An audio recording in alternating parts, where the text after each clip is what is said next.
Boa noite a todos, sejam bem-vindos de volta ao programa Travessias Digitais. Neste programa, eu, Grace Pinto Belin, planejo realizar uma série de entrevistas com personalidades importantes do universo digital nas mais diversas áreas, porque durante a pandemia da Covid nós vivemos muitas travessias na área da educação, na área das humanidades. E a ideia desse programa é compreender como se deram as travessias dessas pessoas do analógico para o digital, considerando a grande expansão do mercado de cursos, eventos e workshops no contexto da pandemia e agora principalmente no pós-pandemia. Tal expansão envolve transformações relevantes nas técnicas de abordagens, de ensino e pesquisa, o que justifica a necessidade de um programa que vise analisar e discutir como se deram essas transformações. Na verdade, não é só um espaço de debate, é um espaço com conversas informais, porque nós temos presenciado no mercado digital pessoas muito talentosas. Eu trouxe alguma dessas pessoas aqui, todas as entrevistas estão disponíveis no meu canal do YouTube. E hoje eu trago a nossa próxima entrevistada, que é a Stephanie Lima. Eu conheço a Stephanie já há algum tempo, porque eu também uso o Instagram, também divulgo os meus cursos ali no Instagram, e aí eu acabei conhecendo a Stephanie, que tem uma trajetória que eu considero muito marcante. A Stephanie, ela tem o Instagram, @Stephanie Lima, o Stephanie com PH, Stephanie Lima, eu estou falando aqui com som de F, porque é assim que se pronuncia, né? Mas é Stephanie com PH Lima B. Esse é o Instagram da Stephanie. Com mais de 5.000 seguidores, 5.600, quase 6.000 seguidores, e ela é mestre e doutora em Direito pela Universidade do Ceará, no caso é mestre pela Universidade do Ceará, é doutora em Direito pela USP, e ela atua como mentora de projetos de pesquisa e escrita científica nas redes sociais. E ela já conduziu mais de 50 alunos ao sucesso em processos seletivos por todo o país. E alguns desses processos não são na área do direito, mas a Stephanie trabalha prioritariamente com o direito, né? Porque é a área de formação dela.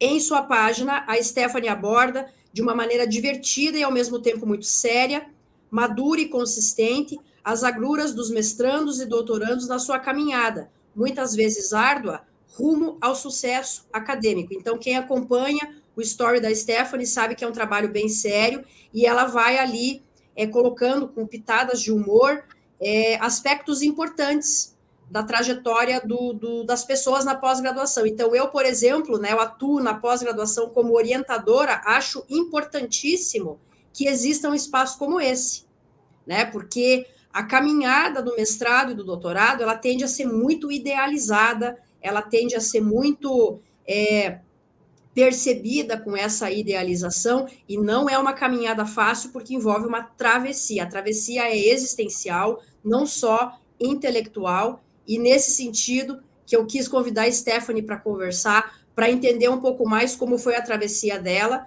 e aí nós vamos poder falar sobre outras travessias. Nós vamos dar início, então, à nossa entrevista. Hoje é 3 de julho, ou melhor, hoje é 4 de julho, né, dia da independência americana. Hoje é 4 de julho de 2024, sejam super bem-vindos aí à nossa transmissão, e eu dou as boas-vindas aí à Stephanie, a nossa convidada de hoje, e já vou começar com a primeira pergunta. Queria, Stephanie, em primeiro lugar, que você nos contasse sobre o motivo pelo qual você escolheu seguir uma carreira acadêmica na área do direito. O que mais te motivou para essa escolha?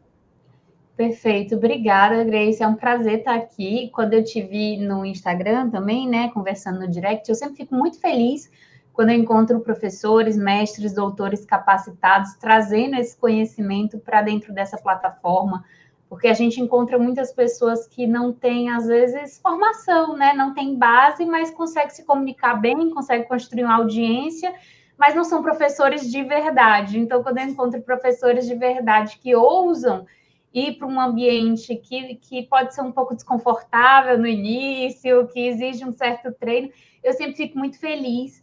e tenho muita vontade de agregar para que nós, né, que realmente estudamos de verdade, que formamos o aluno de verdade, consigamos também esse espaço dentro do mercado digital, para que não fique restrito aquelas pessoas que leram um livro ou dois e que, por saberem falar bem e vender bem, acabam tomando uma frente de destaque que não seria propriamente delas, né? Então, quando eu vejo mestres e doutores ali na rede, eu fico muito feliz e estou muito contente de participar aqui do seu programa dentro dessa área, incentivar outros, né, como nós, a também virem, quem sabe, se desafiar aqui para dentro do mercado digital.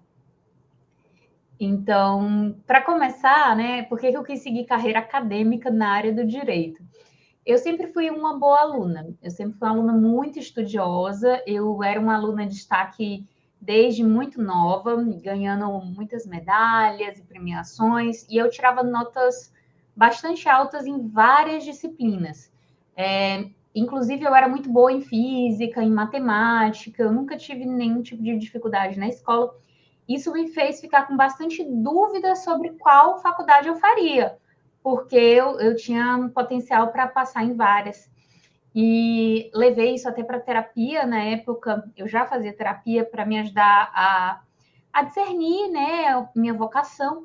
E o que eu mais gostava de fazer, na verdade, era falar. Então, eu gostava muito de falar em público, eu gostava de apresentar o trabalho, sempre que tinha evento lá na frente, eu estava na frente, e isso me fez procurar profissões que eu pudesse estar à frente com a palavra, né? Me comunicando assim dessa forma. Então, eu prioritariamente escolhi comunicação social, jornalismo, na verdade, só que não era uma faculdade de muito destaque na época, né? Principalmente porque não precisaria de diploma para conseguir ser mais jornalista, isso quando eu precisava prestar o vestibular lá atrás.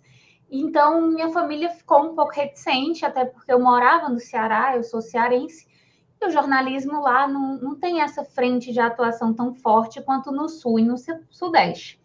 Mas eu coloquei na cabeça que eu queria ser jornalista porque eu queria trabalhar com as palavras, né? E aí, meu pai já estudava direito, ele já fazia, né, concursos na área, e ele via que eu me daria muito bem como advogada e que seria uma profissão mais fácil de eu me estabelecer profissionalmente. Então, o acordo que ficou feito entre eu e meu pai seria o seguinte: já que você tem nota para passar em direito na federal, se matricula no direito na federal, que eu pago a sua universidade particular no jornalismo. E assim eu fiz. Eu me inscrevi em direito na federal, passei em 4º lugar geral, não tive nenhuma dificuldade em 1º lugar. Então, assim, estudar para mim nunca foi difícil, eu sempre gostei muito de estudar, sempre foi meu ambiente natural, sabe? Tanto é que o meu melhor ano foi o 3º ano, porque estava todo mundo junto no mesmo barco, enquanto nos outros eu ficava meio sozinha, nesses clubes de... Sempre participei de clubes de Olimpíada, etc. Sempre fui bastante nerd. Então, quando eu passei no direito, meu pai pagou minha faculdade de jornalismo. Então, eu fazia direito pela manhã e jornalismo à noite. Não gostava da faculdade de direito, ia porque... eu passei, né? Era uma faculdade difícil, era na federal, mas o que eu queria mesmo era fazer o jornalismo. E o jornalismo na federal não era tão bom quanto no direito, quanto na particular. Porque na particular tinha laboratórios melhores, então a particular era melhor para o jornalismo. Aí eu fiz 4 semestres, eu fiz 2 anos entre direito e jornalismo. Então, de manhã eu fazia direito, à tarde eu ia para a biblioteca estudar, depois eu ia para a academia e à noite eu fazia jornalismo até 10 horas da noite. Eu passei 2 anos assim. Aí, no 4º para o 5º semestre, a gente precisa fazer estágio, né? Ou pelo menos é importante que você comece a fazer estágio. Pode ser um pouco depois, mas eu já queria ter essa experiência antes. E aí, o que foi que aconteceu? O jornalismo ia cada vez mais me restringindo, enquanto o direito ia cada vez mais me expandindo as possibilidades. Então, no jornalismo, eu precisava escrever sempre dentro daquele número de caracteres, precisava ter uma revisão de um editor, tinha a linha editorial muito restrita, tinha as normas e as técnicas da escrita me prendiam mais no jornalismo. Já no direito, eu tinha a oportunidade de construir argumentos para defender uma tese, para atacar. Eu conseguia fazer mais uso da palavra de forma mais livre e mais inteligente, além do destaque profissional que eu tinha, porque o estágio no jornalismo era muito pequena, a remuneração, no direito era bem maior, tinha bem mais poder envolvido, a palavra tinha mais poder, eu podia trabalhar no Ministério Público, como eu efetivamente fiz como estagiária. Então, eu optei livremente, já sem tanta influência do meu pai, por de fato seguir a carreira na área jurídica por conta desse poder que a palavra me dava, da argumentação e da liberdade de eu depois vir a ser colunista e comentadora da minha área, que foi o que eu fiz quando eu saí da faculdade. Eu trabalhei como comentadora, né, de textos jurídicos num local chamado Direito Diário, que eu escrevia textos para lá falando sobre casos jurídicos. Então, eu fiquei satisfeita com essa lógica. Quando terminou a faculdade de Direito, eu fui advogar, que era o tradicional, né? Era o que era esperado ali no final da faculdade. Só que na advocacia não tinha tanto tempo para eu estudar, porque as causas eram muito rápidas, tinha que resolver pepino toda hora. Então, assim, eu tinha no máximo uma semana de prazo para fazer o meu estudo daquele caso e entregar o parecer. E eu queria me aprofundar, eu queria continuar estudando, como eu sempre fiz, e fiz durante toda a faculdade de Direito também, publiquei durante a faculdade de Direito, me envolvi em grupos de pesquisa, grupos de extensão, sociedade de debates. Então, era muito ativa nos 3 eixos universitários, né? Pesquisa, extensão e ensino, eu participava ativamente de todas essas áreas. E na advocacia, para mim, ficou uma coisa muito morna, assim, você vai, resolve o problema, vai embora, pesquisa só ali por cima, não tinha profundidade. E aí, logo 1 ano depois que eu me formei, eu fui em busca dessa profundidade no mestrado. Então, eu entrei no mestrado buscando me aprofundar nos meus estudos, me desenvolver nesse sentido. E aí, uma vez eu entrei em sala de aula para dar aulas, inclusive dessa consultoria em oratória, né? Porque eu fiz durante toda a faculdade a Sociedade de Debates, a gente dava aula de oratória e argumentação, os alunos para os alunos mesmo, sabe? Era um projeto de extensão. E eu fui dar uma aula nesse projeto de extensão já depois de formada, era sobre como falar em público, como falar em público sem medo, e eu me senti muito bem. Eu disse assim, cara, eu acho que é isso que eu quero fazer para o resto da minha vida, eu quero dar aula, eu quero ser parte da transformação do meu aluno, sabe? Tipo, pegar a pessoa que chegou na minha aula, era uma aula de 2h30, a pessoa chegou tímida, sem saber como falar, e a gente fez alguns exercícios, e ela já conseguiu se soltar um pouquinho em público e ver essa transformação do outro na minha frente, o poder que eu tinha de fazer isso por meio do meu ensino me motivou a seguir essa carreira acadêmica. Então, depois que eu entrei no mestrado, aí eu voltei a ficar confortável, me encontrei de novo, fui para as aulas, comecei a pesquisar, e dali para o doutorado foi um pulo. Então, eu decidi seguir essa carreira mais voltada para o meu natural, minha natural inclinação desde sempre. Assim. Então, para mim foi mais fácil ir para esse lado. Inclusive, eu queria pontuar aqui uma semelhança, né? Eu também queria muito fazer jornalismo por conta dessa facilidade com as palavras, mas eu lembro que a minha mãe foi me convencendo que talvez não era uma boa escolha, porque os cursos de jornalismo aqui em Curitiba não são muito bons, né? E eu lembro que eu fiz um teste vocacional e saiu letras. Eu falei, bom, então talvez a minha mãe esteja correta, né? Eu vou fazer a faculdade de letras, não me arrependo. E hoje, quando eu vejo jornalistas vindo fazer letras, inclusive muitos já foram meus alunos, eu fico pensando que eu fiz uma boa escolha. Então, aqui eu revisitei um pouco do meu passado nessa fala, né? E queria apontar que a busca pela profundidade nos faz ir para o mestrado e para o doutorado. Eu acho que é o que mais nos conduz ao mestrado e ao doutorado, essa busca pela profundidade, algo que os alunos também apreciam, né? Os alunos buscam a profundidade do conteúdo. Uma outra coisa que me chamou a atenção, Stephanie, é que você trabalhou num escritório de advocacia enquanto você era mestranda. Como Sim. foi essa experiência? Porque muitas pessoas se formam em direito e vão trabalhar em escritório uma vida inteira. Como foi para você esse período? Olha, foi bem puxado, assim, sabe? Eu tive a graça de cair num escritório muito bom. Então, o escritório que eu estava, eram dois sócios que eram doutores, os dois eram doutores em direito.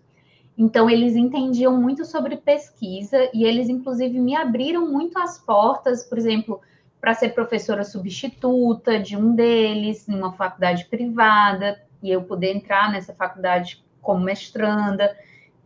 Eles flexibilizavam o meu horário para que eu pudesse atender as aulas, e aí eu depois trabalhava em outro horário para atender os prazos, né? Então, eles foram muito solícitos e permitiram que eu fizesse essa trajetória, porque eles entendiam e acreditavam na excelência. Era um escritório que não era um escritório que trabalhava com causas repetitivas, era um escritório boutique, que se chama. Então, eram poucos clientes, eram clientes, assim, mais muito bons, que conseguiam remunerar bem, e a gente tinha um tempo para se dedicar àquela causa. Então, isso me permitiu conciliar, porque um certo nível de profundidade também era exigido na minha profissão como advogada. Não era o nível que eu gostaria de ter 2 semanas, 3 semanas para pesquisar um tema. E na advocacia a coisa vai um pouco mais rápido. Mas não era um escritório como escritórios que existem, que são escritórios que você tem, assim, 2, 3 prazos para fazer por dia, entendeu? Não era esse nível de escritório. Então, acho que a conciliação vai variar muito dependendo de onde você está e qual o nível, né, de suporte que você vai ter. Às vezes, no começo, você não vai ter um suporte, então você precisa crescer um pouquinho mais na sua profissão para conseguir dialogar e aí conseguir essas folgas, porque são necessárias para você atender as disciplinas. E tudo bem que tem uma coisa que pouca gente sabe, quer dizer, se você não for da área acadêmica, talvez você não saiba que, diferente da graduação, no mestrado você monta as suas disciplinas, você escolhe qual você quer e dentro da carga horária que tem. Mas existem algumas que são obrigatórias, outras que o seu orientador deseja que você faça, às vezes não tem à tarde, só tem à noite. Então, isso também vai variar muito de onde você quiser e da estratégia que você vai colocar, né? Mas eu consegui porque eu tive a flexibilidade dos meus sócios, né, que incentivaram o meu estudo e viram potencial em mim, senão não seria possível. Isso eu fiz durante um ano. Então, eu passei um ano fazendo só advocacia, depois, o segundo ano, eu já conciliei. Então, o meu primeiro ano de mestrado, onde eu fiz as disciplinas, eu estava advogando também. Aí eu peguei bolsa. Quando eu peguei bolsa, aí eu fiquei dedicação exclusiva no mestrado. Aí eu saí do escritório e fiquei dedicação exclusiva no mestrado, mas eu passei, assim, 3 meses só dedicada ao mestrado, porque eu logo fui chamada para trabalhar em São Paulo, como pesquisadora da FGV, e aí, como eu tinha bolsa, eu tive que entrar com requerimento, que era bolsa CAPES, eu tive que entrar com requerimento com o meu orientador, ele autorizando, e eu acabei fazendo, a minha dissertação virou um estudo de caso que eu conduzi em São Paulo, dentro desse centro de pesquisa que eu fui trabalhar. Então, a gente justificou nesse sentido, e aí eu pude fazer o acúmulo, né, das duas funções, porque tinha relação. Então, aí eu fui para São Paulo e de lá segui a trajetória acadêmica. Daqui a pouco a gente vai falar sobre a FGV, que eu acho um capítulo importante, né? Mas é importante mencionar que a CAPES, quando o aluno possui bolsa, precisa ter um pouco de cuidado para que o seu trabalho seja um trabalho na área da pesquisa, senão, às vezes, a pessoa não pode acumular a bolsa. A bolsa é um auxílio para o aluno, mas precisa ter um olhar cuidadoso para isso, né? Você precisa comprovar que o que você está fazendo no seu trabalho é compatível Você com... foi superior. Não sei se mudou a regra agora, mas assim, eu já tinha bolsa e consegui o trabalho. Então, eu podia acumular pelo número de horas também, né? Comprovando que iria ajudar a minha pesquisa. Agora, se eu já tivesse o trabalho e tivesse conseguido a bolsa depois, aí não seria possível acumular. Então. Ah, sim. Na área de letras, eles dão grande incentivo à docência. Então, quem é professor pode ter a bolsa. Se não professor. for professor, daí não parece que não é possível. É algo nesse sentido. E eu achei interessante você mencionar, porque as pessoas idealizam essa história da bolsa, né? Eu, por exemplo, fui bolsista CAPES Reúne, que era uma modalidade diferente, né? Lá se vão mais de 10 anos, 15 anos, né? Que eu fiz o meu mestrado. E no caso da Bolsa CAPES Reúne, você tinha que fazer uma contrapartida na própria instituição. Então, eu dava cursos dentro da própria Federal do Paraná. Inclusive, eu lembro uma vez que o meu orientador brincou, né? Nossa, você é campeã de audiência, porque o meu curso tinha muita procura. Então, a gente tinha que prestar serviço para a universidade por conta da bolsa. Mas uma outra coisa, a gente já vai chegar lá, né? Falar da FGV, que eu acho super importante, mas você menciona na sua página, lá no Instagram, que como muitos nas nossas áreas, né, nas humanidades, tem o seu momento concurseiro. Né? A gente acaba se deparando com essa informação de que prestar concurso é algo interessante e, num certo sentido, é mesmo por conta da possibilidade de uma aposentadoria, um salário mais alto. Eu lembro que eu tive vários alunos da área do direito que prestavam concursos, né? Mas para você, como foi esse momento concurseira? Se você ainda almeja isso, se você mudou isso, como é que está esse assunto para você? Então, Grace, porque quando eu saí do escritório de advocacia e consegui a bolsa para me dedicar unicamente ao mestrado, eu fiquei muito insegura do ponto de vista financeiro, né? Pô, o mestrado vai acabar, e agora? Como é que eu faço? Eu não sou professora ainda em nenhuma instituição, às vezes precisava até do doutorado para eu conseguir lecionar. Então, eu fiquei muito insegura e o concurso público, como eu sou alguém estudiosa, né, me parecia um caminho seguro de que em certo tempo, eu estudando, eu passaria nesse concurso. Então, eu comecei a combinar esses 3 meses, né, antes de eu ir para a GV, comecei a combinar meu estudo da dissertação, né, minha escrita da tese, com o estudo para concurso para procurador. Não porque eu almejasse ser procuradora e porque sempre foi meu sonho, mas porque eu queria um certo nível de estabilidade financeira para quando eu terminasse o meu mestrado não ficasse a ver navios, né? Então, foi nesse sentido que eu fui fazer o meu estudo para concurso. Porém, o que aconteceu foi que eu estava estudando há pouquíssimo tempo, né? 3 meses não é um estudo relevante, assim, mas eu tinha me inscrito num concurso para procurador de Belo Horizonte. E aí, ao mesmo tempo, eu tinha enviado um artigo para um seminário na minha área, que era um seminário brasileiro, ou era internacional, não me recordo agora exatamente. Mas eu enviei esse artigo, e esse artigo ele não foi só foi aceito, como eu fui eleita uma das 10 melhores, fui convidada para apresentar esse trabalho em Belém, e era no mesmo fim de semana do concurso de Belo Horizonte.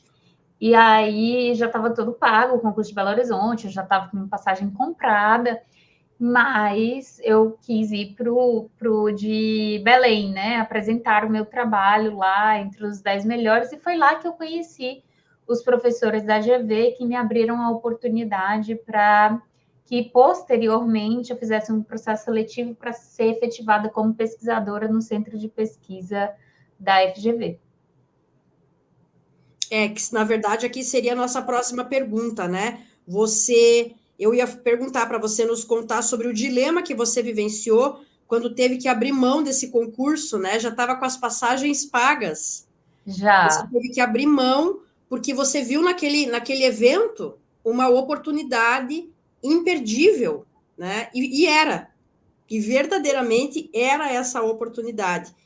Então, o que você diria para as pessoas mais jovens, assim, as pessoas que estão começando o mestrado, graduação, o que você sugeriria numa situação dessas? Você Então, considera que foi a escolha certa? é interessante porque a minha cabeça na época funcionou exatamente como eu vou narrar. E hoje eu vejo que as pessoas, no geral, não tinham essa cabeça. Muito embora para mim fosse algo natural o que eu fiz. Então, o que aconteceu? Eu estava estudando os meus referenciais teóricos, né, dentro que eu ia usar na minha dissertação, iam palestrar nesse evento, né, que eu tinha enviado o trabalho. Então, eram pessoas que eu citava, eram pessoas que eu queria conhecer, eram autores já consagrados na minha área, eram pessoas referências para mim. E eles iam estar lá fazendo a apresentação, né, fazendo a exposição. Um delas até ia fazer parte de uma banca que ia analisar um trabalho. Então, a primeira coisa que eu pensei foi assim, eu preciso conhecer essas pessoas. Eles precisam saber quem eu sou. Eles não conhecem o meu trabalho ainda, eles não sabem quem eu sou. Então, se eu for lá apresentar o meu artigo, muito menos do que pensar em uma publicação em si, eu pensei em querer me inserir dentro daquele contexto com aquelas pessoas que já estavam inseridas naquela área, entendeu? Então, eu pensei que eu precisava conhecer pessoas. Eu fui para lá com esse objetivo, de conversar no café, de conversar no coffee break, de me apresentar. Então, eu era pesquisadora bolsista CAPES pela Federal do Ceará, mas eu mandei fazer numa gráfica um cartão com uma foto profissional, com meu nome, um cartão de visita, que dizia que eu era pesquisadora da Universidade Federal do Ceará, bolsista CAPES, com o meu contato, com o meu e-mail e tudo, para poder trocar no cafezinho, assim, né? Então, não era porque eu era...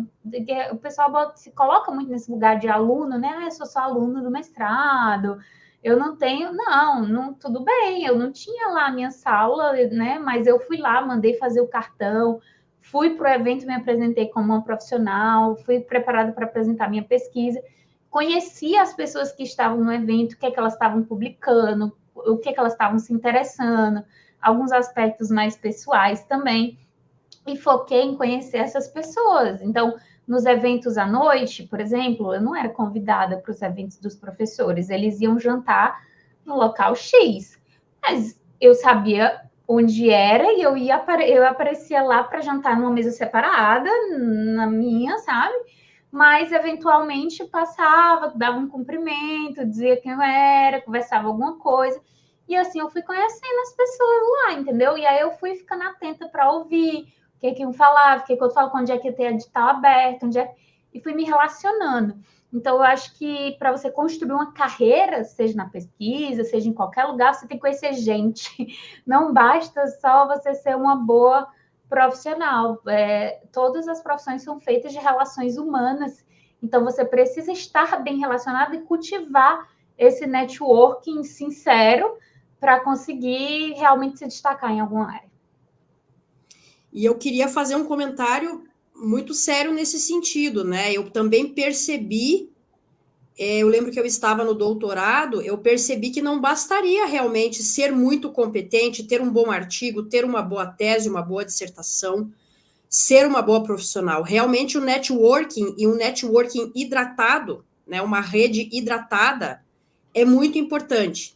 E eu me lembro, quando eu terminei o meu doutorado, que eu fui a um congresso em Atenas, na Grécia. Foi uma loucura, né? Porque eu mandei o resumo foi aprovado em fevereiro, e em maio nós tínhamos que ir para a Grécia. Então foi assim uma viagem de 16 horas a ida e 16 horas a volta. E nesse congresso eu me inseri, assim como você fez, né, Stephanie? Eu me inseri naquele contexto e eu conversei com italianos, conversei com turcos que tinham lido Machado de Assis. E eles vieram conversar comigo que Machado precisa ser mais traduzido. E quando eu voltei de Atenas, eu já tinha uma ideia para um projeto de tradução do Machado para o inglês. Coincidência ou não, o edital da Fundação Biblioteca Nacional estava aberto. E aí a gente submeteu um projeto. Estou falando um pouquinho aqui da minha experiência para reforçar o que você está dizendo. Eu publiquei 2 traduções do Machado no exterior porque eu fui a um congresso. Assim como você, que conseguiu, por conta desse networking, uma entrada na Fundação Getúlio Vargas. Isso é importantíssimo. Então, falando aqui com os mestrandos, com os doutorandos, não fiquem isolados. Vocês precisam realmente conversar com pessoas, como a Stephanie falou, você vai ficar na sua, mas acaba conversando com alguém, acaba sabendo de algum edital, acaba conhecendo as pessoas. Então, eu corroboro realmente essa ideia de que a networking é muito importante, né? Então, você pode chegar a vários lugares por conta de conhecer pessoas e, eventualmente, pessoas que também conheçam o seu trabalho, sua competência, enfim, pode falar. E o networking também, assim, desinteressado, em que sentido? Por exemplo, eu peguei os contatos e os interesses das pessoas Então, se eu visse um artigo que ajudava a pessoa de alguma forma, eu encaminhava, entendeu? Então, a gente sempre tem que estar nutrindo. Se eu, por exemplo, estou com a mentoria cheia e eu sei que tem uma colega que faz a mentoria, eu envio para ela. Eu sempre estou frutificando a minha rede, tentando ter cada vez mais amigos, mais contatos, assim, positivos, independente. Isso também do lado pessoal. Eu tento ligar para as minhas amigas para não pedir nada, para perguntar como é que tá, para falar alguma coisa, para ir nutrindo isso, para que eventualmente, né, isso floresça. Então, acho que isso Claro. é uma coisa que as pessoas não têm essa visão, assim, ou pelo menos não inicialmente. Elas pensam muito mais no trabalho técnico. E eu acho que o grande diferencial para mim foi sempre conhecer pessoas, até mesmo no meu primeiro emprego no escritório de advocacia, o professor, né, que eu consegui um escritório muito bom para minha época de recém-formada, eu fui monitora dele da graduação, e aí eu perguntei, olha, estou aqui à disposição, tem alguma coisa que eu posso fazer no escritório e tal, aí eu fui lá, então, tipo, é de conversar, sabe? E tentar encontrar Claro. as oportunidades, né? Então, são as duas coisas, né? O network e a competência, mas não dá para abrir mão de um ou de outro. E muitas vezes você não tem um resultado, digamos assim, né? Você não tem, fui a um congresso. Eu lembro uma vez que eu fui a um congresso em Ponta Grossa, que era um congresso simples, né? E eu não esperava nada. Eu fui bem desinteressada, assim, e a discussão foi ótima. Às vezes, só de ter uma boa discussão, você conversar com uma pessoa ou outra, que não vai reverter em nada lá na frente, mas você ter aquela experiência de arejar a sua mente e conhecer um outro lugar, mesmo que seja perto da sua casa, é interessante também. Isso faz parte, né? Esse network mais desinteressado é importante também. E a Bíblia tem um versículo que eu gosto muito que diz: a alma generosa prosperará. Então, às vezes, nesses espaços, a gente quer trocar informação e às vezes ajuda a outra pessoa a avançar em algo que para você já é mais fácil, né? Então, isso também faz parte, eu acho que isso tem que ficar claro. E como foi a tua experiência como pesquisadora na FGV? E Ai, foi maravilhoso, assim, para você mim falou. a Disney da a Disney da pesquisa, assim. A gente tinha recurso, tinha laboratórios, os pesquisadores todos eram melhores do que eu, que significava que eu podia aprender com eles, né?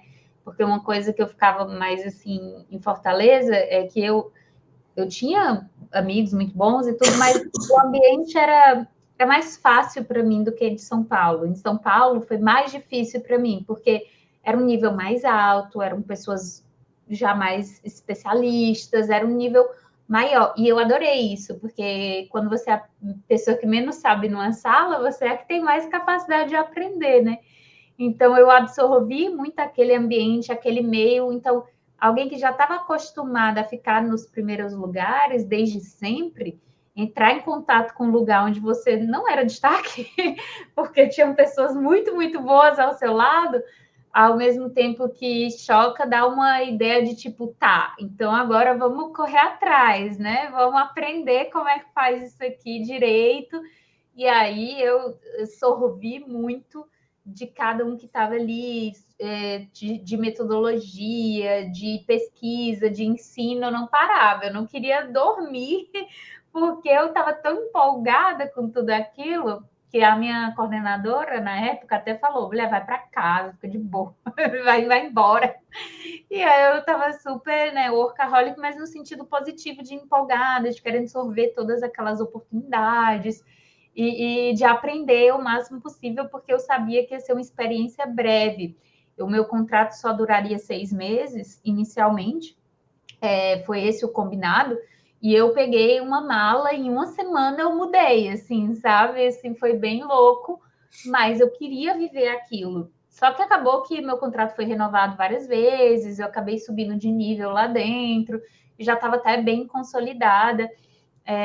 Eu fiquei lá até o agosto de 2020. Então, eu mudei em 2017, foram quase 3 anos lá, né? E acabei saindo principalmente por conta do casamento, que foi quando eu casei e vim para São Luís do Maranhão, morar com meu marido, que é concursado aqui. E aí, na época, a gente Na época a gente achava que a gente ia voltar para o presencial ainda, né? Tudo hoje em dia está bem mais flexível. Mas eu já tinha combinado com a minha coordenadora na época de fazer essa transição, foi algo bem conversado.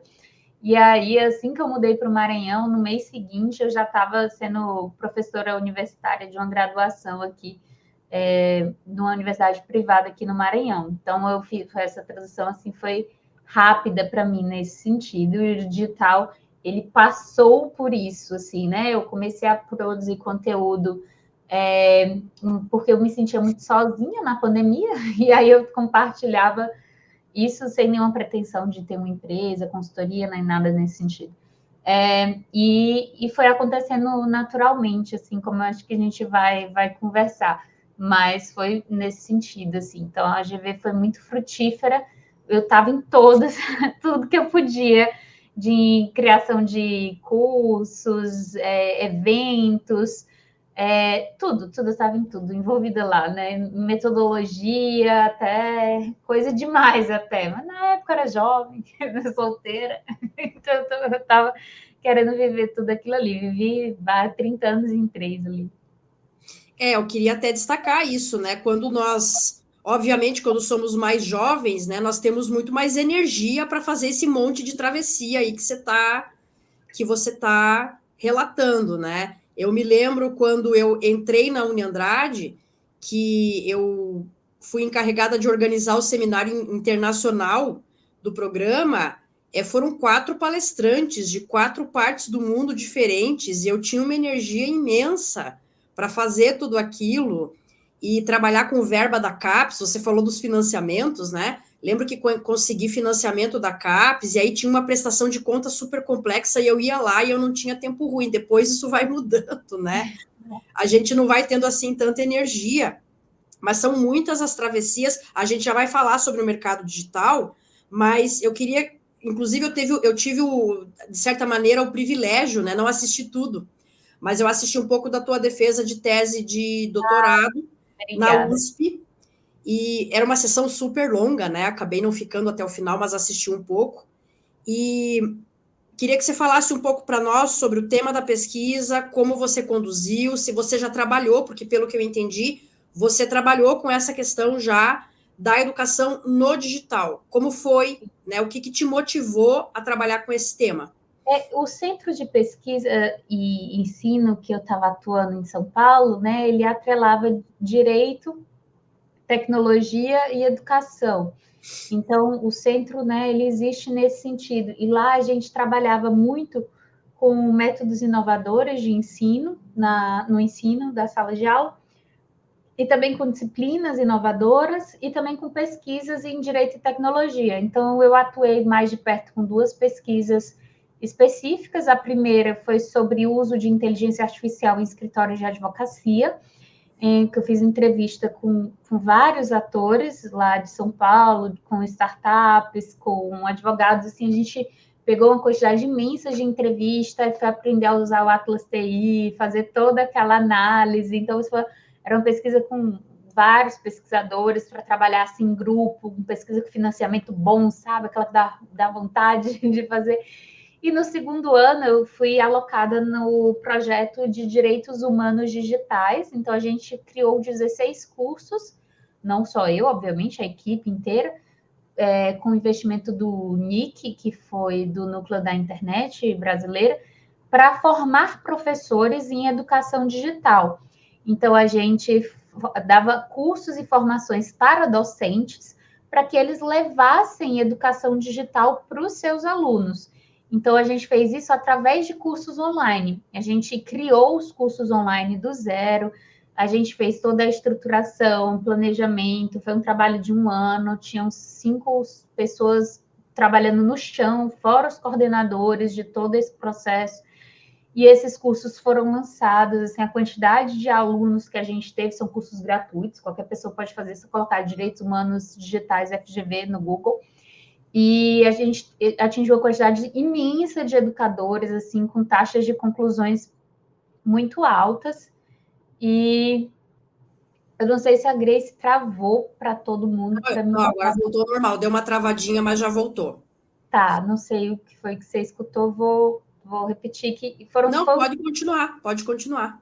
Muito aclamado, assim, vários, acho que mais de 700, é que eu tenho medo de dar o número errado, porque agora eu não sei decorado, mas foram milhares de professores que fizeram esse curso, atenderam esse curso, chegaram no final com 70% de conclusão, e teve todo o processo da gente aprender a mexer com design instrucional, da gente aprender como funcionava lecionar na internet, o que funcionava, o que não funcionava, da gente pensar toda a estrutura do curso, da gente trazer os métodos de metodologia ativa que a gente já usava na sala de aula presencial para o virtual, e tudo isso a gente fez dentro de uma equipe gigantesca, e eu vi o potencial da internet nesse momento, né, com o alcance que a gente teve.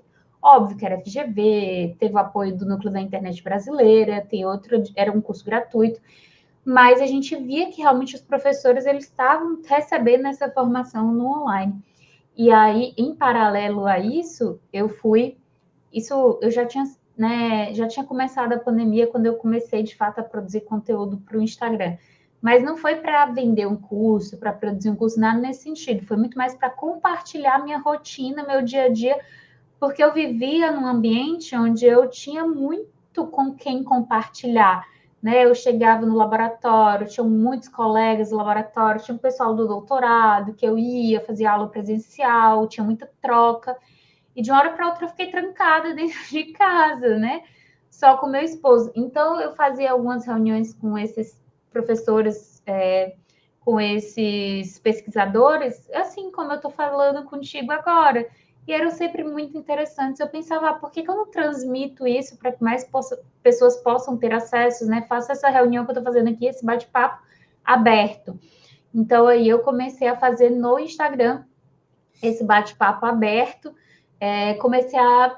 Não é nem chamo de produzir conteúdo, porque não tinha uma linha editorial, um conteúdo que eu pensava, vou colocar isso, vou colocar... Eu só falava o que eu estava fazendo no meu dia a dia, que era escrevendo a tese, preparando aula, dando aula, e comentava isso, né, com uma frequência alta, porque eu gosto, porque eu gosto de falar com as pessoas. E aí, à medida que eu fui fazendo isso, depois de uns 6, 7 meses fazendo isso, algumas pessoas começaram a perguntar se eu oferecia mentorias. E eu já tinha esse trabalho desde antes, porque o que acontecia? Eu pegava muitos trabalhos freelancers quando eu estava em São Paulo, quando eu dava conta. Então, eu fazia a BNT de trabalho acadêmico, direcionava escrita de artigos, direcionava quando a pessoa queria entrar no mestrado. Só que eu cobrava um valor ali, eu não divulgava abertamente, não tinha uma página, não tinha um site, mas eu fazia esse trabalho já desde 2018, né? Quando eu terminei o mestrado, eu já comecei a oferecer, assim, no boca a boca, entendeu? Sem muita estruturação, porque eu fazia como uma renda extra. Só que eu já sabia fazer isso, né? Eu já atendia essas pessoas. E quando eles me perguntaram por mentoria, não era um nome que eu sabia. Eu não sabia o que é que eles estavam querendo quando eles estavam querendo mentoria. Eu não conhecia esse nome. Eu dava os direcionamentos, eu ajudava, mas não conhecia o nome. Aí, quando eles falaram assim, não, eu quero que você me ajude a escrever o projeto de pesquisa. Ah, isso aí eu já fiz, isso aí eu já sei fazer, já sei. E aí eu entendi o que eles estavam chamando de mentoria, formalizei um produto, né, com passo a passo, e fiz a abertura da venda. Eu ofereci 5 vagas só, e assim, eu fechei as 5 vagas em 2 horas.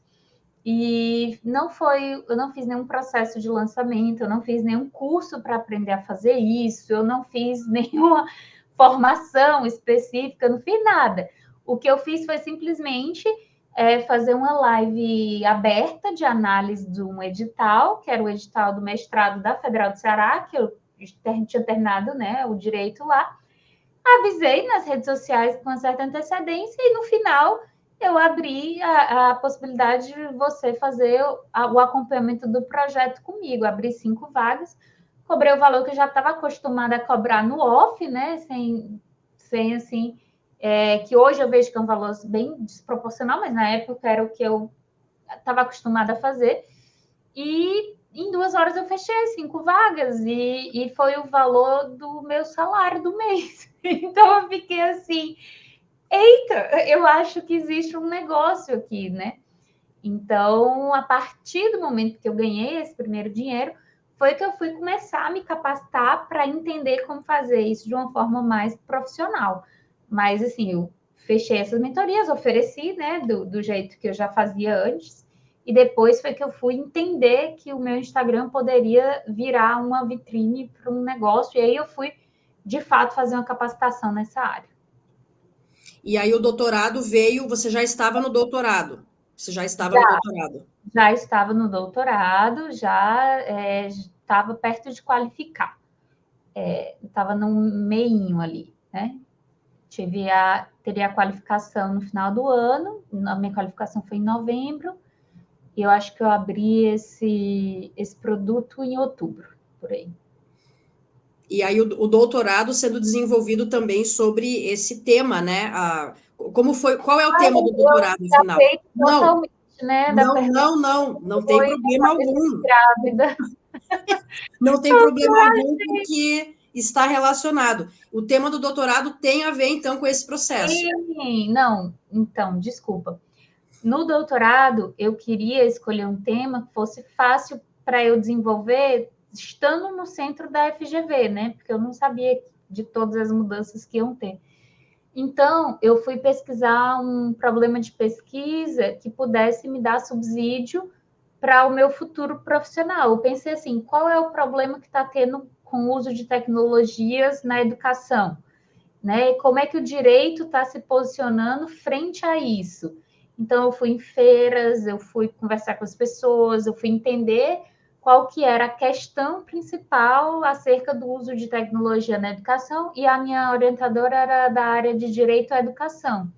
Então, eu casei as duas coisas, né? Então, como é que a gente consegue garantir um direito à educação de qualidade utilizando a tecnologia em sala de aula? Só que aí, esse foi a pergunta principal do meu doutorado. Não é uma pergunta para ser respondida via educação, porque eu não estou falando só de qualidade na educação, eu estou falando como que o direito entende a qualidade na educação em um contexto de um ensino digital. O que significa digitalizar a educação? É colocar tablet em sala de aula, é colocar os alunos... O que está incluído nesse processo de digitalização? E como que o direito garante isso, né? Mas nesse sentido, através de um direito fundamental específico, que é o direito à educação. E aí eu faço minha tese a partir desse panorama. Mas eu pensei nesse tema justamente porque eu vinha da área de direito e tecnologia, que eu já tinha falado sobre formação de professores, desenvolvido os cursos na área, e porque eu queria um tema que eu pudesse ser a principal referência. Tanto é que eu defendi agora em abril, e essa semana me mandaram que o meu trabalho já foi citado. Então, assim, é porque não tem muito mais ninguém, né, para citar. Então, acaba sendo mais fácil me encontrarem, porque eu acabei indo para um tema de fronteira, né? Foi mais difícil elaborar dessa forma, porque tinha poucas referências, eu tive que ler muito material internacional, mas acaba que aqui no Brasil, eu acho que eu conheço todo mundo que fala sobre isso, porque são, sei lá, 10 pessoas, são 12 pessoas. Esse é um requisito importante no doutorado, né? O ineditismo. É importante que tenha isso. No mestrado não é exigido, mas no doutorado, sim. E aí eu queria que você nos contasse um pouco sobre os dilemas que você vivenciou no doutorado, que não foram poucos, né? Teve umas travessias ali meio dolorosas, mas felizmente, agora que você conseguiu, você podia contar para a gente um pouco? Eu precisei parar o doutorado por um tempo, né? Na verdade, todo mundo ganhou esse prazo, porque o prazo da Covid pela USP, você tinha até 2 anos para conseguir adicionais, para conseguir defender, né? Teve gente que pediu 6 meses, teve gente que pediu 1 ano, eu precisei dos 2 anos. Então, não foi um processo que foi tão doloroso assim de passar, porque não foi algo que foi só específico para mim, né? Eles concederam essa possibilidade dos 720 dias para todo mundo, mas pessoalmente, alguém que tinha um histórico de vitórias muito claras, de defender tudo no prazo certinho, fazer tudo bonitinho, né? Ter que fazer uso desse prazo maior foi doloroso do ponto de vista subjetivo, né? Porque o que aconteceu foi que depois que eu tive Covid, eu abri um quadro psiquiátrico muito sério, e eu não conseguia mais ler, eu não conseguia entender as coisas. E eu precisei de um tempo bastante razoável para me recuperar. Então, eu passei um ano afastada, basicamente, assim, da pesquisa em si, fazia o que dava. Eu trabalhava, depois dos 4 primeiros meses, eu consegui voltar a ler 20 minutos por dia, e era tudo que eu conseguia entregar. Ali era meu máximo. E é engraçado porque o meu capítulo 2, a base dele, eu fiz durante esse período usando 20 minutos por dia. Mas eu demorei um ano e pouco, né? E depois eu precisei revisar bastante. Então foi bem desafiador, onde eu precisei realmente aprender os meus limites, aprender a me cuidar, olhar mais para esse lado da saúde, equilibrar sono, alimentação, atividade física, né, voltar para terapia e reequilibrar as coisas, né? Aprender a trabalhar de um jeito mais inteligente, porque eu não estava conseguindo mais trabalhar daquele jeito que eu trabalhava antes, eu precisava ser poucas doses por dia, precisava aprender a parar durante o tempo. Então, foi desafiador, mas ao mesmo tempo foi enriquecedor para mim como ser humano, assim, sabe? Então, hoje eu lido com isso ainda, não foi um problema que eu superei para sempre, eu faço tratamento para ficar, né, bem, porque eu sei que se eu pegar a mão, assim, se eu começar a me estressar muito, dormir pouco, fazer alguma coisa assim, eu vou desequilibrar. Então, é algo que eu tenho que sempre estar cuidando para estar com a saúde em dia. Mas isso é bom, porque se você acha que não tem consequência dormir tarde, tomar café toda hora, não sei o que, você acaba fazendo. Eu sei que o meu tem, então eu tento me manter na linha da saúde, porque eu sei que eu tenho esse aviso mental ali, que se eu descuidar, já era. Eu vou para Nárnia. Então é importante para mim sempre estar tentando aliar. E justamente por isso eu precisei escrever minha tese de doutorado aliando com a minha saúde. Então eu não deixei nada para depois. Eu adotei minha cachorrinha durante o período do doutorado, eu aprendi a pintar aquarela durante o período do doutorado, casei durante o período do doutorado. Então, eu precisei de mais tempo, que foi concedido por conta da Covid também, né? Todo mundo precisou de mais tempo. E precisei adequar algumas coisas. Eu ia fazer pesquisa nos 27 estados da federação. No final, eu acabei escolhendo 7, fiz dos 7, mas na hora da escrita, eu peguei e estava com um prazo mais complicado. Eu, não, vou fazer só de 4. Então, acredito que na banca o professor disse assim, por que você não fez só de 1? Bastava 1. E eu disse, oh, meu filho, se você soubesse que eu ia fazer nos 27. Então, assim, aprender a recortar também, fazer o melhor que eu podia nas condições que eu estava, né? Eu não estava mais com bolsa, não era mais bolsista. Estava com a empresa rendendo, né? Esse período na empresa, inclusive, foi muito bom. Eu continuei com as mentorias. Óbvio, nos primeiros 4 meses não, porque eu não consegui me concentrar, mas depois dos primeiros 4 meses eu continuei com as mentorias, porque era meu tratamento, assim, era como eu voltava a treinar minha mente, a conseguir. Então, eu fiz aulas ao vivo durante esse período, gravei aulas, atendi pessoas, mas era a única coisa que eu fazia no dia. Então, era aquela hora, aquelas 2 horas que eu atendia, depois eu morria, assim, não conseguia fazer mais nada. Mas, para mim, era uma espécie de tratamento, então não precisei parar minhas atividades profissionais. É importante a gente pontuar que a caminhada no doutorado ela pode não ser fácil. Então, às vezes, as pessoas idealizam, né, essa jornada do herói, né, que é uma jornada arquetípica rumo a um título, envolve uma série de coisas. Então, eu já vi alunos passarem coisas inimagináveis durante o mestrado, durante o doutorado, morte na família, acidente, questão de saúde, e isso muitas vezes não é falado, né? Isso envolve travessia, é uma travessia existencial. Então é importante trazer esses assuntos, a questão do diagnóstico psiquiátrico, porque sim, a saúde mental na pós-graduação não é das melhores.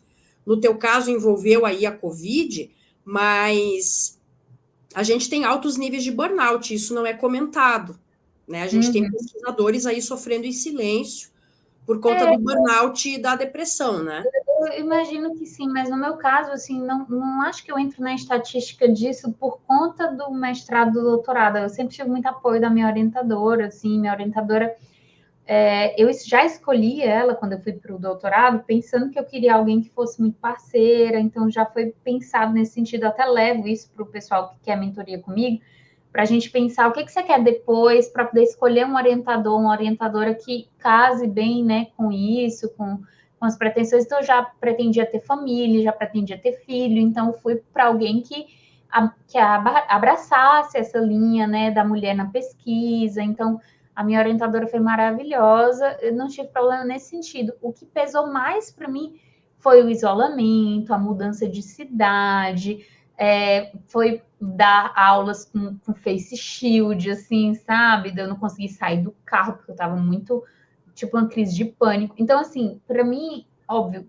né? E aí, a Covid acabou abrindo um quadro psiquiátrico que eu não sabia que tinha, né? Sim. Isso não é que vai acontecer com todo mundo. Eu tenho casos na família já dessa doença psiquiátrica e eu nunca tinha tido sintoma. Com a Covid, isso foi comprovado em alguns artigos científicos, algumas pessoas abriram o quadro. E no caso, eu abri o quadro, né? E isso eu passei por uma crise, e aí agora eu me tratei e aí eu tô gerenciando, mas assim, eu sempre vou ter essa pulga assim de se eu me expor num ambiente muito estressor, se eu passar por uma doença que mexa com isso, pode acontecer de eu desequilibrar de novo. Então, assim, é tipo Claro. diabetes. Mas não vai acontecer com qualquer pessoa. E essa questão do burnout é bem comum, mas muitas vezes o que eu percebo dando mentoria é que as pessoas não sabem se posicionar, não sabem priorizar, não conseguem escolher o que vão entrar, o que não vão, querem fazer um trabalho maior do que podem naquele momento, não são organizadas, não sabem organizar os seus documentos, os seus trabalhos. Então, claro, tem orientador que é horroroso, mas às vezes falta profissionalização do pesquisador para saber como gerenciar aquele ambiente e fazer boas escolhas. Isso é uma coisa que as minhas mentoradas relatam, assim, essa melhora na qualidade de vida, mesmo fazendo um trabalho, porque tem hora para trabalhar, porque o pessoal deixa tudo para a última hora, vai querer virar à noite para escrever artigo no final do prazo. Quando você insere isso dentro de uma rotina de pesquisa, de estudo, combina com outras coisas, fica mais leve. É óbvio que demora mais tempo, mas você consegue fazer um pouquinho todos os dias e você não se sobrecarrega. Então, eu sempre falo, você não precisa de muito tempo, você precisa de muitos dias, porque assim, quanto antes você começar, né? E às vezes o pessoal entra comigo, faz processo seletivo, né, com a minha mentoria, e depois que entra, continua com a minha mentoria, então já entra com a cabeça completamente diferente, porque no processo seletivo você já aprende como organizar os seus materiais, como fazer um bom fichamento. E aí, quando você entra, você leva essa mentalidade, você faz um encaminhamento lá com os desafios claros, mas com muito mais maturidade. Eu concordo. Uma coisa é você ter um ambiente realmente insalubre que vai impactar a saúde mental. Outra coisa é não ter organização. Isso é terrível. Eu sei que eu trabalho com isso, né? Então, fazer essa diferenciação é importante, né? A falta de posicionamento acaba conduzindo ao burnout. Tem um influencer que é o Elton Euler. Você deve conhecer ele. Ele fala sobre isso. As pessoas falam, mas burnout e tal. Bom, basta você aprender a se posicionar. As pessoas não conseguem se posicionar e se expõem a situações desnecessárias. Isso eu estou de pleno acordo, né? E no mundo da pós também tem muito meme, muito... se você entrou na pós, você vai surtar, você vai ter que brigar com a família, virar noite, tal, que é o que se fala por aí, né? Normalizando essa questão que, na verdade, tem como ser diferente, né? Então, quando não, vou aprender a fazer um fichamento bem feito, vou aprender a me organizar, vou aprender a fazer... Eu tive a graça de fazer isso durante o meu trabalho, porque eu trabalhava com pesquisa e eu tive capacitação em metodologias, em organização, eu trabalhei com equipe grande, né? Então, eu acabei tendo uma experiência que normalmente o pessoal que só faz pós não tem, né? E Sim. por isso eu consigo auxiliar melhor as pessoas nesse sentido. É isso que eu ia perguntar, né? Pelo menos na área de letras, a gente observa que o ambiente acadêmico ele tende a ter aspectos muito desconectados da realidade. E o que você está mencionando é um trabalho que auxilia as pessoas, é um trabalho que é útil, que auxilia as pessoas a fazer essa conexão com a realidade. Você observa essa desconexão no direito também? Com relação aos temas, muitas vezes, mas a forma como eu trabalho é sempre levando em consideração o seu plano de vida e o seu plano de carreira. Então, a gente sempre tenta amarrar isso para que tenha conexão o mais próximo possível. Tanto é que eu já orientei alguns alunos que achavam que queriam mestrado em uma determinada instituição, que eles não iam ser aceitos se eles propusessem o que eles queriam, né? Porque não casava com o que a instituição queria também.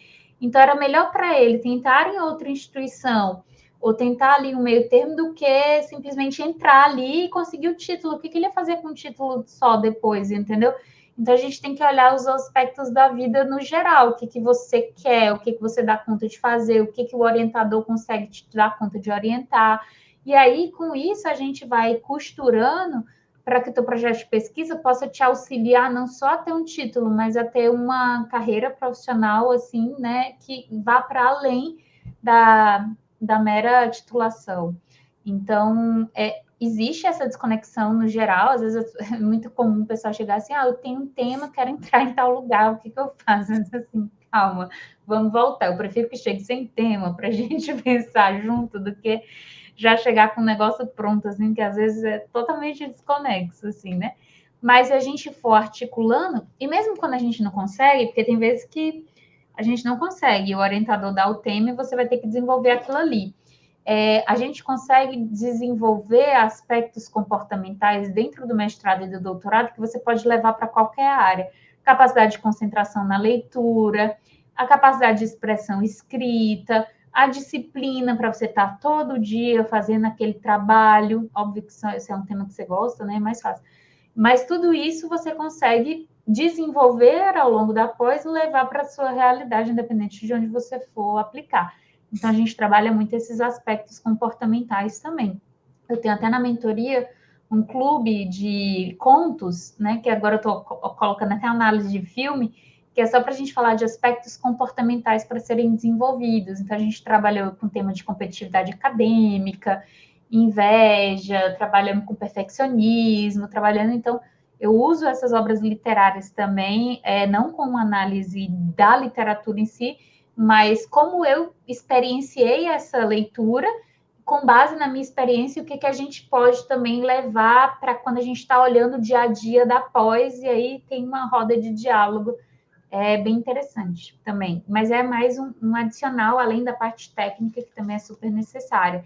Parte técnica com relação à escrita, com relação à organização, né? Tem várias áreas aí que estão envolvidas. É muito interessante essa ideia de ter contos, né, e filmes que tratam aí do ambiente acadêmico, né? Eu acho super salutar isso. Não é nem do ambiente acadêmico. Por exemplo, um do Machado de Assis, que eu gosto muito de usar, o verbo testamentária. Ele descreve muito bem todas as consequências e todos os passos da inveja, né? E Sim. Aí a gente consegue, por exemplo, perceber, será que a gente percebe isso no ambiente da pós? Como é que a gente se posiciona e tal? E aí vai gerando questionamentos a partir dessas questões que a gente extrai do conto a descrição da inveja. Por exemplo, o personagem, né, principal do verbo testamentário, ele não conseguia estar com ninguém que era superior a ele acabava afastando todos os outros. Então, a gente vai nesse caminho, entendeu? Não é a gente pega o conto e reflete sobre o ambiente a partir do que Legal. É vivido. Isso é bem bacana mesmo. Tem também o conto Um Apólogo, que fala de pessoas que você pode usar, pessoas que se aproveitam umas das outras, né? O conto Um Apólogo é sobre isso. Então... eu gosto muito do Machado, ele tem uns contos muito bons para usar nesse sentido. O Espelho eu já usei também. É ótimo, ótimo. Para a gente falar sobre a perspectiva do ego, né? Isso. Do ego na pós. Então, assim, eu uso assim, mas por conta das minhas leituras, né? E aí eu sempre trago isso. Eu não estou fazendo uma análise literária aqui, né? Eu estou vendo como que ele me influenciou, o que eu percebi através dele, levando os alunos a terem esse olhar mais ampliado para o ambiente, para que eles possam se posicionar melhor. Tem também o Enfermeiro, né, que trata da fúria, tem a questão da fúria, tem o apólogo, tem uma série de narrativas aí que podem ser usadas nesse sentido. Bom, eu sou suspeita a falar do Machado, você sabe, mas todo mundo gosta, as pessoas gostam muito do Machado, e ele era realmente muito lúcido, né? Então, nada mais pertinente do que usar o Machado. E agora eu queria... É uma forma de eu incentivar a leitura não técnica, né? Porque o pessoal fica muito focado em entregar o trabalho, e aí por isso contos, porque é curto, a pessoa lê rápido, que se demorar também romance, ninguém vai, né, parar para ler, tem tanta coisa para ler já. Então, contos e livros a gente consegue ter uma maior flexibilidade, eles conhecem autores novos também, eu me desafio a conhecer autores novos, mas isso é um adendo, assim, né? É um plus, porque o principal mesmo que a gente direciona é na escrita, na organização, na parte mais técnica, né? Eu também acho interessante, né, essa coisa do respiro, da leitura mais técnica, porque eu vejo entre os meus alunos, mesmo no digital, aqueles que fazem mestrado e doutorado ficam com a consciência capturada, totalmente capturada. Isso é importante, num certo sentido, para dar conta, mas isso tem consequências, como você falou, né? Então, às vezes, é importante fazer essa leitura que saia um pouco, né? Da questão técnica. Nem que seja um conto, né? Nem que Isso seja um foi conto. demanda das mentoradas. No início não tinha isso, não. Elas que comentavam que estavam precisando ler mais e via que eu lia livros aleatórios, mesmo durante o mestrado, doutorado, né, que elas viram, porque o mestrado eu não filmei nada. E elas perguntaram, como é que você consegue inserir, como é que você faz para também inserir e tal. E aí eu comecei a compartilhar lá no grupo, elas gostaram, e aí ficou, sabe, assim, mas foi uma demanda delas, assim, não foi algo que eu de caso pensava. Eu parabenizo pela iniciativa, porque realmente é algo interessante. Agora eu queria falar um pouco mais sobre a travessia para o digital, né? Eu queria citar aqui, para quem tem interesse, em relação à educação no digital, o trabalho da Clara Marques, @ClaraMarquesProf. Ela é uma autoridade nisso, ela trabalha especificamente com isso. Então, quem é das humanidades, quem é professor, que vai para o digital, fica geralmente muito angustiado, né? Pensando, nossa, eu não sou um vendedor de curso, eu não entendo muito bem esse mercado. E a Clara é uma passagem, né? Ela é uma passagem quase que obrigatória, né?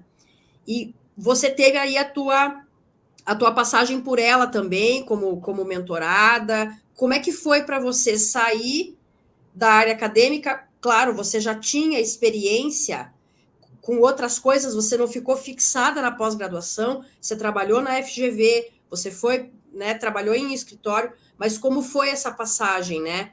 Como foi a travessia, a experiência? Porque envolve uma revisão de alguns valores e o Na reforço verdade, de outros, né? Como que foi para você?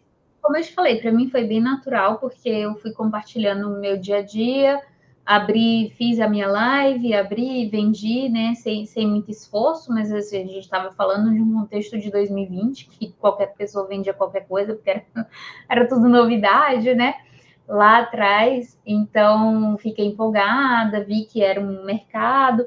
E a Clara, ela é muito boa, eu sou mentorada dela, mas ela também começou nessa época, né? Ela começou por volta de 2020, bem inicial, da casa dela, falando com professores, ela não era consolidada como ela é hoje.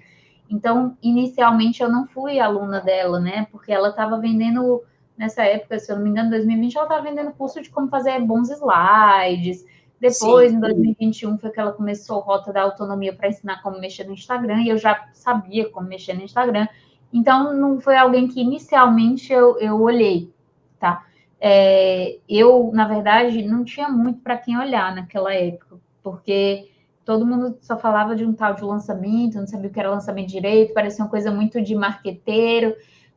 O que eu procurei? Eu procurei outra mentora acadêmica, que estava consolidada na área, que já vendia curso, que já fazia processo, e fui ser aluna dela, fui ser porque eu estava, né, precisando escrever uma tese de doutorado, e ela vendia cursos no digital, então eu fui ser aluna dela, fui aprender com ela, fui ver como que ela fazia. Ela não me deu aula de marketing, mas Ainda hoje sou aluna dela, ela mudou muito minha mentalidade, explicou, né, como que eram esses produtos, como que ela vendia, e ela já, né, terminando o doutorado, agora já é doutora também. A gente se deu muito bem, e o que aconteceu foi que a gente se deu tão bem que depois ela já tinha bastante cliente, e aí, às vezes, ela não conseguia dar conta de todo mundo e começou a me indicar para os clientes que ela não conseguia pegar ou ela não queria pegar. E ficou uma parceria bacana, assim, sabe?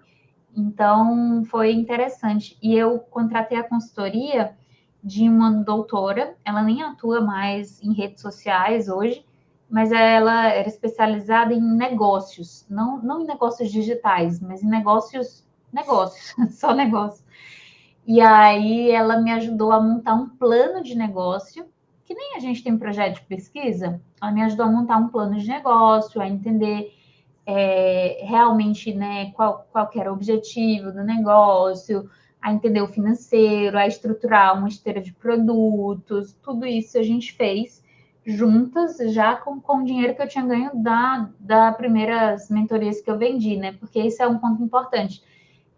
Durante muito tempo eu não tirei nada para mim. Tudo que eu ganhava eu reinvestia em educação, reinvestia em compra de equipamento, reinvestia em outros aspectos, porque eu trabalho como professora universitária, né? Eu dou aula na graduação, então o digital durante bastante tempo não me gerou R$ 1 para o meu bolso, assim, foi realmente tudo voltado para crescer a empresa, fazer a coisa estruturar realmente. Então, eu fiz esse processo e acabei fazendo essas parcerias também e fui estruturando meu produto. Então, à medida que eu fechei o primeiro aluno desse novo formato, né, já mais estruturado, porque eu fechei aquelas 5 outras na live, fazendo um formato que eu já fazia no off, que era só um atendimento individual, analisando o projeto e mandando as correções para elas, né? Não tinha uma formação como tem hoje. E aí, à medida que eu fui vendendo a minha formação, eu fui aprendendo com os meus alunos, melhorando, comecei com individual. Então, eu atendia no 1 a 1, fazia os encontros, as correções do programa completo. Não fiz página inicialmente para não ter que investir dinheiro nisso. Fiz um PDF de apresentação bonito, enviava para as pessoas, conversava e tal.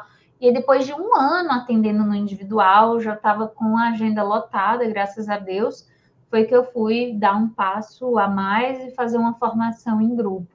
Mas nesse processo eu tive outros cursos, outros mentores.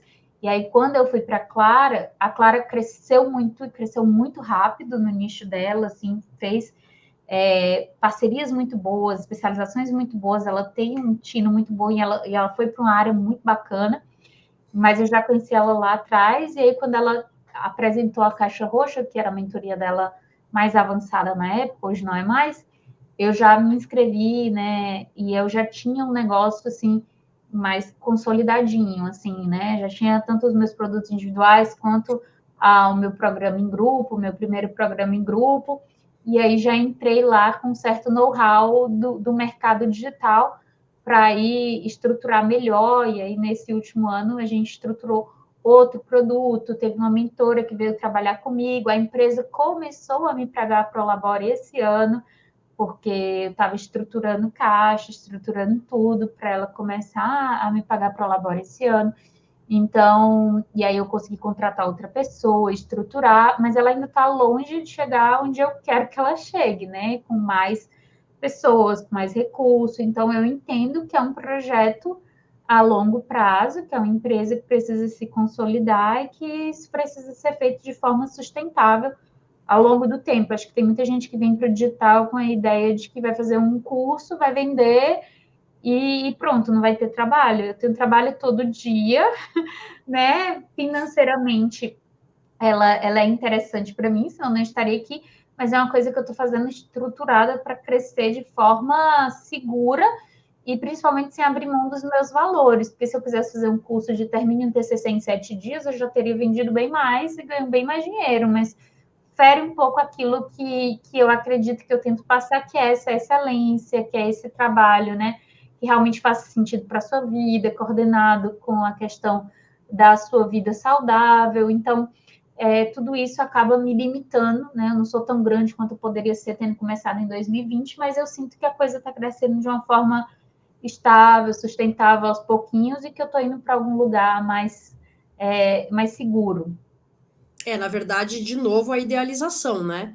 As pessoas acham que é só montar um curso e ficar milionário. Isso é uma mentira, isso não existe. Até pode acontecer, mas não a longo prazo isso não se sustenta. Então, quando a gente chega no mercado digital, que a gente vê fórmula de lançamento, esse perfil mais marqueteiro é verdadeiramente angustiante. Por isso que eu citei o trabalho da Clara, porque ela traz uma perspectiva equilibrada para professores. Ela Isso realmente agora com a traz docência isso. digital está muito legal. Ela ofereceu, né, para os mentorados dela docência digital.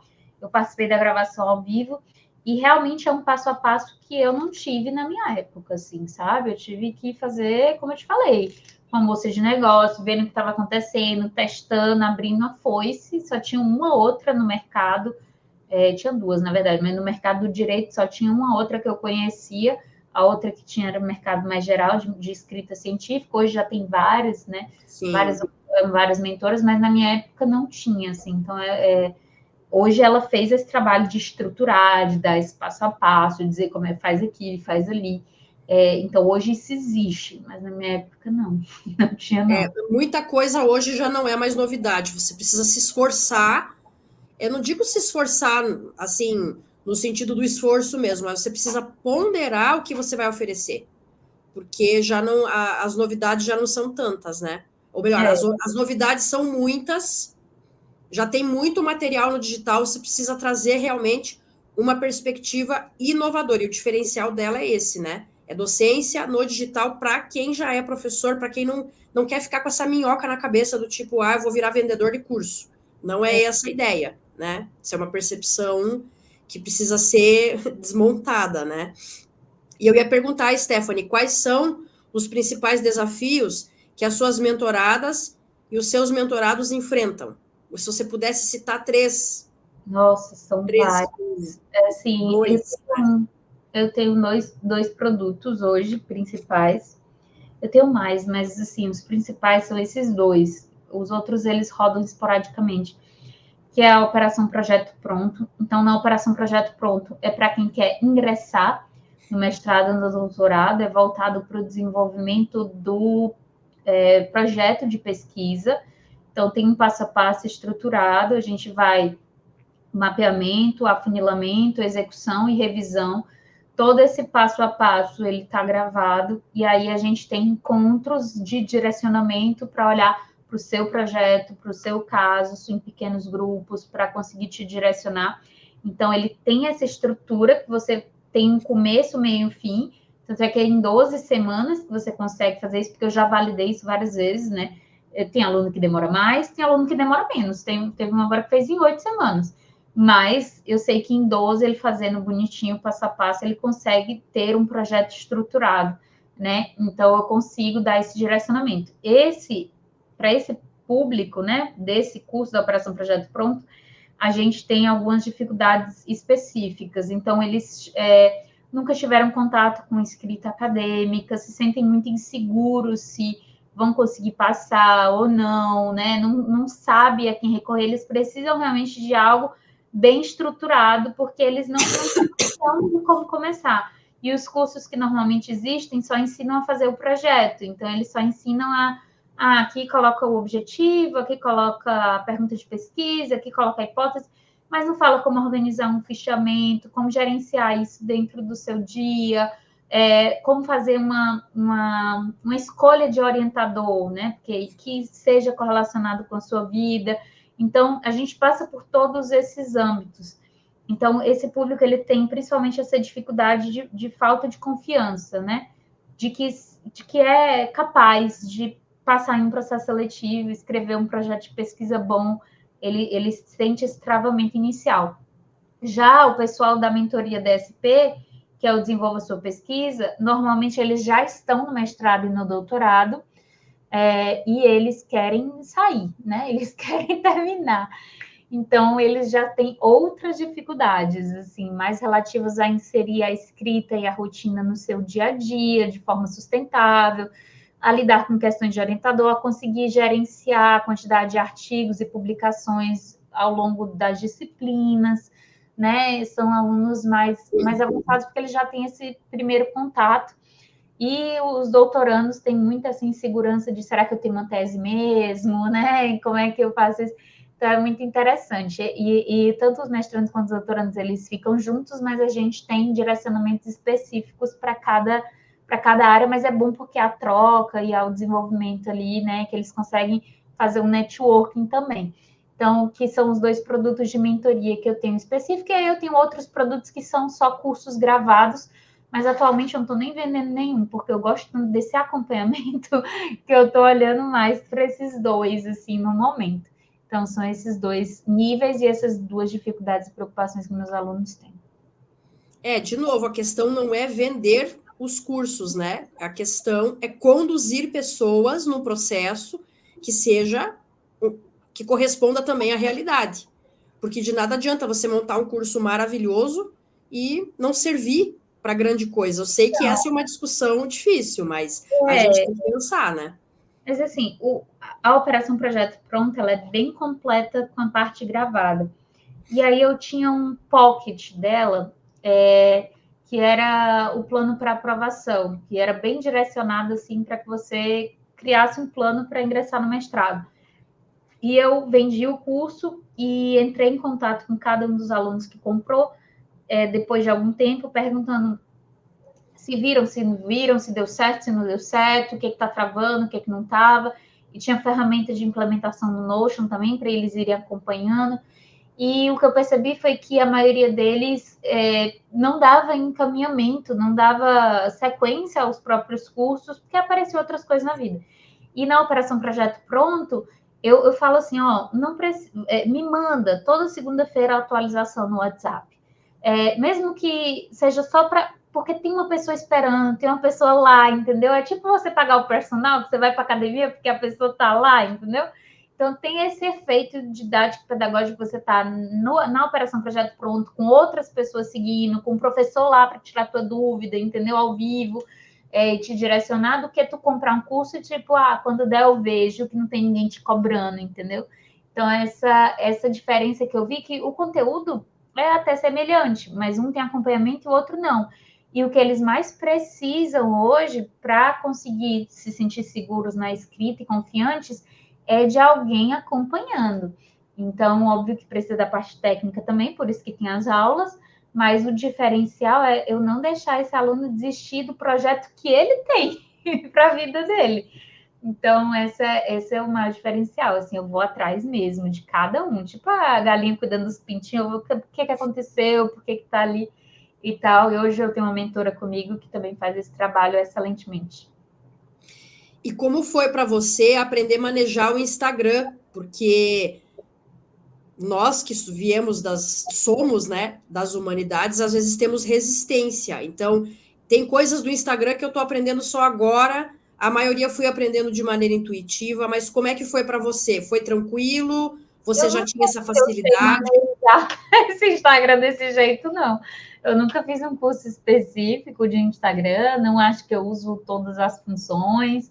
Acho que eu poderia fazer bem mais do que eu faço e seria bem maior se eu fizesse, mas eu fui sempre atuando de forma que fosse mais natural para mim. Então, eu fui escolhendo compartilhar aquilo que era mais natural para mim. Acho que talvez funcione porque eu não tenho essa coisa tão estanque e rígida de segunda eu tenho que postar isso, terça eu tenho que postar aquilo, quarta aquilo outro.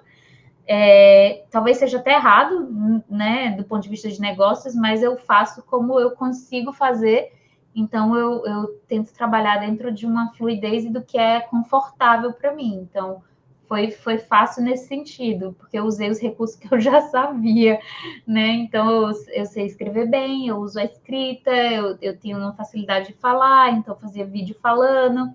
Teve um tempo que eu só botava o celular para gravar, eu atendendo, depois acelerava, e aí contava o que tinha acontecido no atendimento, sem falar o nome, óbvio, mas assim, fulano estava com dificuldade para escrever o tema, a gente pensou assim, assim, assado. Então, sempre foi muito orgânico com base no meu dia a dia, né? Então, nunca tive muita dificuldade, mas também nunca fiz um negócio muito estruturado. Acho que talvez não seja um bom conselho para quem está começando, não. É verdade. É interessante fazer de maneira intuitiva e natural, porque senão você passa uma imagem de algo que também você não é, né? E não é essa a ideia. Um pouco de estratégia. A Clara me cobra um pouco disso. Ela ensina no docência, né, algumas estratégias que a gente tem para momentos do público. Eu acho que se eu fizesse isso seria melhor, mas eu estou devendo isso aí. Mais 2 perguntas antes de encerrar. Agora você vai passar pelo momento, né, da maternidade. Você gerou, né, a tese, que é um filho, e agora você está gerando a Maria Helena. Então, como é que você descreveria esse momento? Como que você está se preparando? Porque, né, uma nova vida aí que está chegando. Muitas mulheres, como eu, acabam optando por não ter filhos por conta da carreira, mas nós temos Maria Helena, né? Agora teremos Maria Helena em breve. A gente quis muito, né? A gente quis desde o começo. O doutorado não foi um impeditivo para ela, pelo menos não consciente, a gente não evitou, mas ela esperou o meu doutorado acabar, muito educada, muito elegante. Ela esperou, assim, eu preferia engravidar depois do doutorado, mas eu não estava evitando, a gente estava tentando normal. Só que ela foi muito educada, e aí, depois que eu depositei, pouco tempo depois, ela deu notícias, né, de sua vinda. E para mim tem sido muito bom poder viver esse processo. Eu estava afastada, né, de licença para o doutorado pela graduação, então depois que eu tive esse problema médico, eu entrei com pedido de licença na graduação, onde eu leciono presencial, para poder me dedicar exclusivamente ao doutorado e à empresa, e fiquei afastada até o final do doutorado. Então, estou voltando agora, em agosto, para dar uma disciplina em um mês, concentrada, e depois vou para a licença maternidade. Próximo ano, a minha ideia é conciliar não só a maternidade com minhas aulas na graduação e as coisas na mentoria com um gás a mais, com outros mentores, com um projeto mais robusto, porque nesse final de gravidez eu estou dando prioridade para encerrar ciclos, né? Então, estou encerrando ciclos, estou pegando consultorias mais pontuais. Eu decidi que eu quero viver esse momento com muita presença, então eu não quero estar me preocupando em ter que atender X ou Y. Eu deixei isso muito claro para as minhas mentoradas desde o início. Várias já acertaram comigo de voltar no próximo ano, e eu queria viver esse momento de forma bem atenta, sem ficar pensando que eu deveria estar em outro lugar, né? Então, eu estou me preparando para a maternidade assim, sabendo que é a coisa mais importante que eu vou fazer na minha vida, que todo o resto vai se adequar nesse sentido, assim, porque trabalho para mim sempre foi natural, estudo para mim sempre foi natural, sempre foi coisa que eu gosto de fazer, e eu acho que nesse momento eu preciso abrir espaço para a maternidade surgir, para eu entender quem que eu vou ser, como que vai ser, sem ficar pensando em outra coisa. E depois isso vai sendo reinserido muito naturalmente, imagino, já que é uma coisa que me faz bem, de novo. Mesmo com a crise de saúde mental horrorosa, eu continuei trabalhando, continuei estudando, lendo, porque era uma coisa que me ajudava a me curar. Então, eu tenho essa vantagem, digamos assim, de gostar do que eu faço. Então, isso me ajuda a pensar que eu vou conseguir equilibrar bem o processo. E também pensando, né, as mentorias, a própria carreira é um filho, né? Então nós temos vários filhos, né? Tem a maternidade gerada no ventre, mas os nossos artigos, os nossos livros, simbolicamente também são filhos, mas evidentemente um bebê exige e como, né? É uma dedicação muito grande e nada mais justo, nada mais humano, nada mais necessário do que se dar esse tempo, né? Então, a Maria Helena, ela esperou, como você disse, mas ela vem aí e mas você uma outra travessia, né? Para fazer o que eu fiz, porque as propostas aparecem, elas são tentadoras, assim, sabe? Parece que você vai perder muito se você abrir mão, tipo, aparecem propostas interessantíssimas, uma publicação internacional, um evento X, ou propostas até financeiramente rentáveis e tudo, e você tem que bancar, dizer, não, isso aqui eu não quero, isso aqui eu vou reservar para isso, assim, e confiar um pouco também no futuro. E mais do que isso, eu acho que você falou, os artigos são filhos, os produtos são filhos, mas eu acho que tudo isso ele é adicional, assim, na minha perspectiva de hierarquização, né? Tem primeiro meu marido, depois meus filhos, então eu acho que não sei se você já viu essa analogia que tem um pote e você tem pedras para colocar dentro. Se você coloca pedras pequenininhas dentro e depois tenta encaixar as maiores, você não consegue colocar. Mas se você coloca primeiro as maiores, depois as pequenas, elas vão conseguindo se alocar e você consegue colocar tudo dentro do pote. Então, o que eu estou fazendo é isso, colocando as pedras maiores primeiro, e para mim o trabalho, ele não vem em primeiro lugar, ele vem depois, porque se eu tiver com essa minha primeira parte estruturada, que é a minha família, eu sei que eu vou conseguir render e dar muito mais para as minhas alunas, porque primeiro eu tenho que me ter para depois eu conseguir dar. Então, eu estou trabalhando nesse sentido, eu acho que faz muito sentido com o que eu prego e é bem coerente com a minha própria forma de ensinar. É muito maduro, né? Isso é uma decisão, um posicionamento que a gente tem que ter. É primeiro as coisas, né, que relacionadas à família, ao casamento, sem dúvida alguma, não dá para mudar essa ordem, né? Que não dá certo. Então a gente vai ganhando um pouquinho mais de maturidade, vai percebendo que esta é a ordem correta, né? A família e o casamento em primeiro lugar. E Falar é depois o fácil, trabalho. fazer é muito difícil, fazer é muito difícil. Não, depois trabalho, com certeza, mas fazer na prática é tentador, é difícil, mas até agora estamos conseguindo aí. E uma última pergunta: o que move a Stephanie Lima, que a gente está se encaminhando aqui para o final, o que te move? Aprender e ensinar, né, clichê? Mas eu gosto muito de aprender coisas novas e de estar compartilhando esse conhecimento com os demais. Mesmo que eu não ganhasse nada para isso, eu continuaria fazendo isso. Eu não consigo passar um dia sem aprender alguma coisa nova. E se eu vejo alguma coisa, assim, alguém na rua, eu pego meu marido, eu vou dar uma aulinha para ele do que eu aprendi. Então, é uma coisa que é meio natural, assim, para mim, sabe? Eu dou aula para parede, se deixar. Então, eu estou sempre em busca de novos aprendizados, sou muito curiosa e eu quero transbordar isso para o outro. Então, eu falo que, infelizmente, eu sou professora porque, do ponto de vista financeiro no Brasil, não é o mais inteligente a se fazer quando você é formado em direito, né? Concurso para juiz paga bem melhor, mas eu queria não ser, sabe? Mas está muito dentro do meu coração, que mesmo que eu faça qualquer outra coisa da vida, eu vou continuar sendo quem eu sou e, infelizmente ou felizmente, eu sou uma pessoa que aprende e que ensina. Eu, às vezes, às vezes o meu esposo fica brabo comigo porque eu ensino demais, assim, vai fazer uma live ou numa conversa presencial mesmo, quando vê, tá ensinando, ele, não, mas o conhecimento ele custa, mas quando a gente vê, a gente já está ensinando, né? Já está transbordando aquilo, então eu passo a mesma coisa, mesma Gente, é coisa. uma coisa que eu queria saber o que fazer da minha vida e tudo. Você queria mesmo? Porque eu sei o que eu tenho que fazer da minha vida. Minha vida está ligada a isso, né? A escrever, a ensinar e tudo. E às vezes eu não queria fazer isso na minha vida. Às vezes eu queria, tipo assim, eu queria querer uma coisa mais fácil. Eu não queria querer uma coisa tão difícil. Até vai sair um ensaio que eu escrevi sobre isso, sobre essa coisa da escrita, né? Tipo, meu Deus, por que eu quero escrever no Brasil hoje? Meu Deus, para que eu fui amarrar meu burro nesse? Mas eu não consigo ficar sem, então. Exato, exatamente.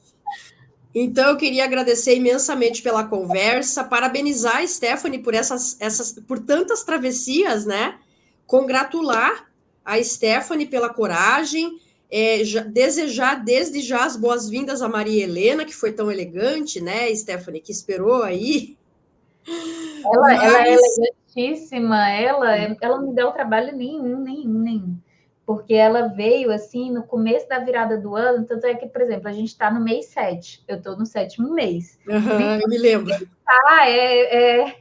É bem assim, né? Fevereiro, mês 2, março, ela esperou, ela não dá trabalho nenhum, os exames são todos ótimos, assim. Então, ela está muito, muito tranquila, muito tranquila. E meus parabéns aí por essa maternidade, né, tão robusta, mas eu concordo plenamente que a família, o casamento vem em primeiro lugar. Eu acho que a gente precisa ter essa maturidade. Te parabenizo por ela, né, por ter essa maturidade que muitas pessoas não têm. E eu vou encerrando essa entrevista. Não sei se você quer falar mais alguma coisa.